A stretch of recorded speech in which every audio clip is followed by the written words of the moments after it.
PerfectForms dashboard is an area of the PerfectForms system where a designer can do a number of different things.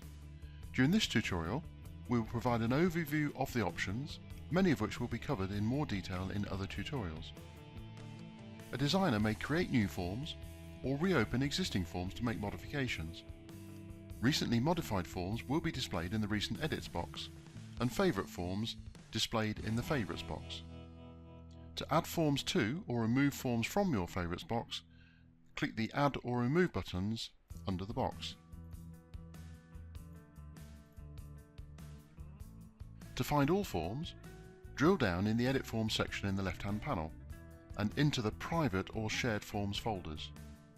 Sharing forms will also be covered in a different tutorial video.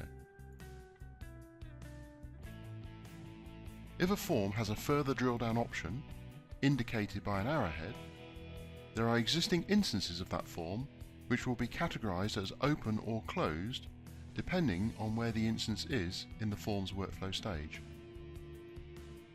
We will look at individual instance features in a different tutorial video. Clicking on an individual form will open the dashboard for that specific form. From here, there are several pieces of information about the form and several options too. These will also be covered in different tutorial videos. To return to the main dashboard, click on the Home button on the upper right hand side of the dashboard. The View Forms section in the left hand panel will also show forms and instances, but this time it will only show those that you have permissions to use. Permissions will be covered in a different tutorial video. Note that for any users that don't have rights to build forms, then this will be the only view they have in the Forms dashboard. To create a new instance of a form, select it in the list and click the New Instance button.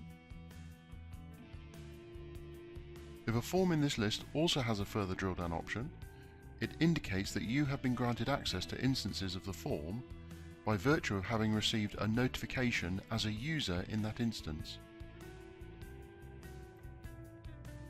Let's return to the main Forms dashboard one more time by clicking on the Home button. The Form Instances section on the right hand side is another way to select a form and view details of its instances. Finally, for this overview, there is an Import button which is used for importing a new form into your account, also to be covered in a different tutorial video.